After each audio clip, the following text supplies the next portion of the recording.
La carta de Pablo a los Filipenses. La iglesia en Filipos fue la primera comunidad de Jesús que Pablo fundó en Europa Oriental, y esa historia se nos cuenta en Hechos capítulo 16. Filipos era una colonia romana en la antigua Macedonia, estaba llena de soldados retirados y era conocida por su nacionalismo patriótico. Así que, allá, Pablo tuvo resistencia cuando anunciaba que Jesús es el verdadero rey del mundo.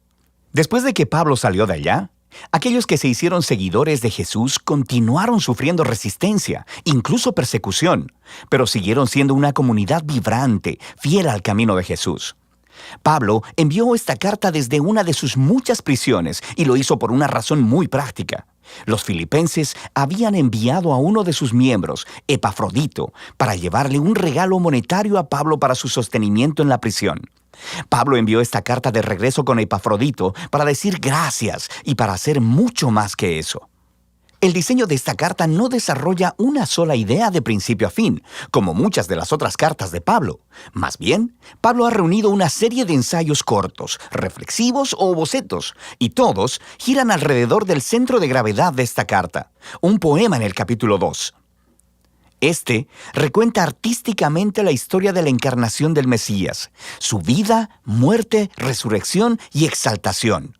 Luego, en cada uno de los bocetos, Pablo tomará palabras o ideas claves de ese poema para mostrar que el vivir como cristiano significa ver tu propia historia como una expresión viva de la historia de Jesús. Así que Pablo inicia la carta con una oración de acción de gracias y agradece a Dios por la generosidad de los filipenses por su fidelidad y expresa su confianza de que la obra transformadora que Dios ha empezado en ellos continuará mostrándose en más de esas hermosas expresiones de fidelidad y amor. Y Pablo, luego, se enfoca en la preocupación más obvia de ellos en ese momento, que es su condición en la prisión. Estar en una prisión romana no era algo fácil, pero paradójicamente había resultado en algo bueno para extender las buenas nuevas acerca de Jesús. Todos los guardias romanos, los administradores, todos saben que Pablo está en prisión por anunciar a Jesús como el Señor resucitado. Y su aprisionamiento ha inspirado confianza en otros cristianos para hablar de Jesús más abiertamente. Y Pablo es optimista de que será liberado de la prisión.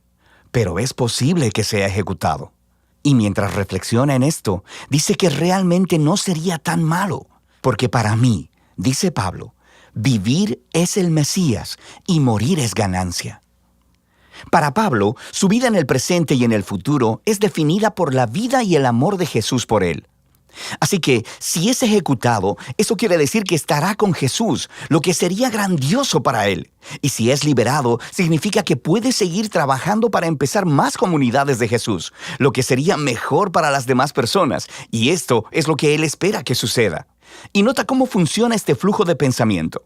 Morir por Jesús no es el verdadero sacrificio para Pablo. Más bien, es permanecer vivo para servir a otros. Así que esa es la manera de Pablo de participar en la historia de Jesús. Sufrir para amar a otros más que a sí mismo. Pablo luego se vuelve a los filipenses y los exhorta a participar del ejemplo de Jesús pensando de la misma manera que él. Les dice, sus vidas como ciudadanos deben ser consistentes con las buenas nuevas del Mesías. Así que estos cristianos en Filipos vivían en un semillero de patriotismo romano, pero su manera de vivir debe ser moldeada por otro rey, Jesús, y eso podría traer persecución. Pero ellos no deben temer sufrir por estar asociados a Jesús, porque es la manera de vivir la historia de Jesús mismo, lo que lleva a Pablo al gran poema del capítulo 2.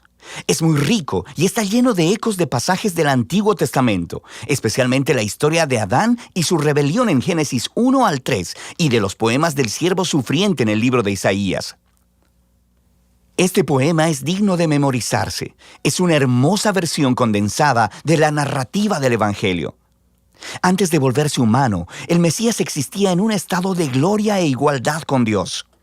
Y a diferencia de Adán, quien trató de alcanzar la igualdad con Dios, el Mesías eligió no explotar su condición de igualdad para beneficio propio.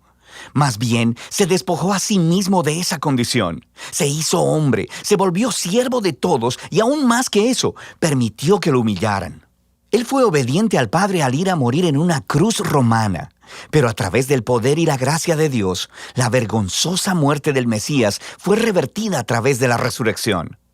Y ahora Dios ha exaltado a Jesús hasta lo sumo, como el Rey sobre todo cuanto existe, otorgándole un nombre que es sobre todo nombre, para que toda la creación reconozca que Jesús, el Mesías, es Señor, para la gloria de Dios Padre.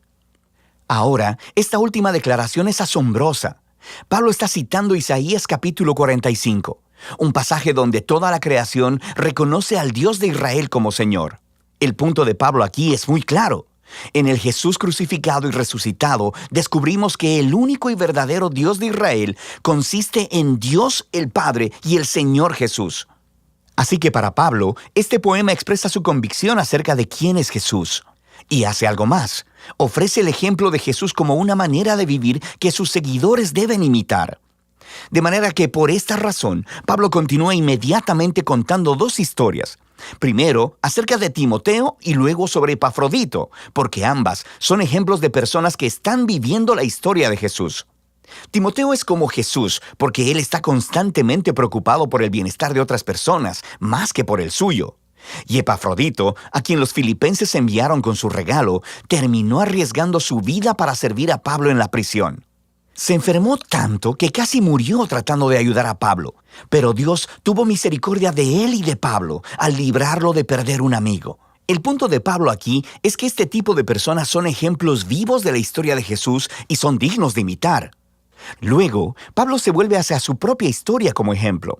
Esos cristianos que habían estado demandando la circuncisión de los cristianos no judíos, recuerda su carta a los Gálatas, todavía están causándole problemas a Pablo. Le siguen recordando de su pasado, cuando solía perseguir a los seguidores de Jesús, cuando intentaba mostrar su rectitud delante de Dios con su celosa obediencia de las leyes de la Torá.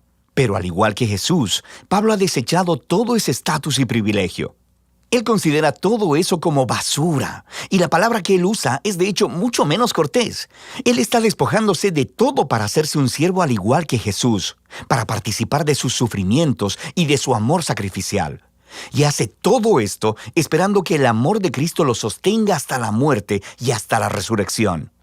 Así que Pablo dice que para los seguidores de Jesús, su verdadera ciudadanía está en los cielos.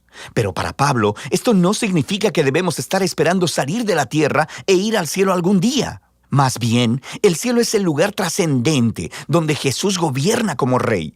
Y él dice, esperamos ansiosamente que nuestro Rey Salvador venga de ahí y regrese, para traer su reino de justicia sanadora y de amor transformador, para producir una nueva creación. Luego, Pablo reta a los filipenses a seguir viviendo la historia de Jesús.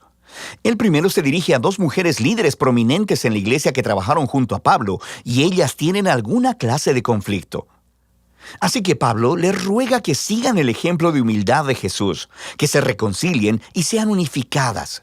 Pablo luego exhorta a los filipenses a no rendirse al temor, sino que a pesar de la persecución, expresen todas sus emociones y necesidades a Dios, quien les dará paz.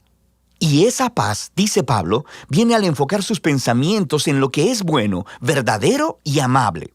Siempre hay algo por lo que podrías quejarte, pero un seguidor de Jesús sabe que todo en la vida es un regalo, y podemos elegir ver la belleza y la gracia en cualquier circunstancia de la vida. Lo que lleva a Pablo a su conclusión. Él agradece una vez más por el regalo sacrificial de los filipenses y quiere que sepan que sus prisiones, sus tiempos de pobreza, no son verdaderas dificultades para él. De hecho, se convirtieron en sus mejores maestros, mostrándole que no importan sus circunstancias. Él ha aprendido el secreto del contentamiento, la simple dependencia en aquel que lo fortalece. Pablo ha llegado a ver su propio sufrimiento como una participación en la historia de Jesús. La carta a los filipenses nos da un vistazo único en el corazón y la mente de Pablo. Él veía su vida entera como una representación de la historia de Jesús. Y en esta carta puedes sentir su conexión cercana con Jesús, su conciencia de que el amor y la presencia de Jesús están más cercanos a él que su propia piel, y que eso es lo que le da esperanza y humildad en sus horas más oscuras. Así que Pablo nos muestra que conocer a Jesús es siempre un encuentro personal y transformador, y que esa es la clase de Jesús al que Pablo invita a los demás a seguir. Y de eso se trata la carta de Pablo a los filipenses.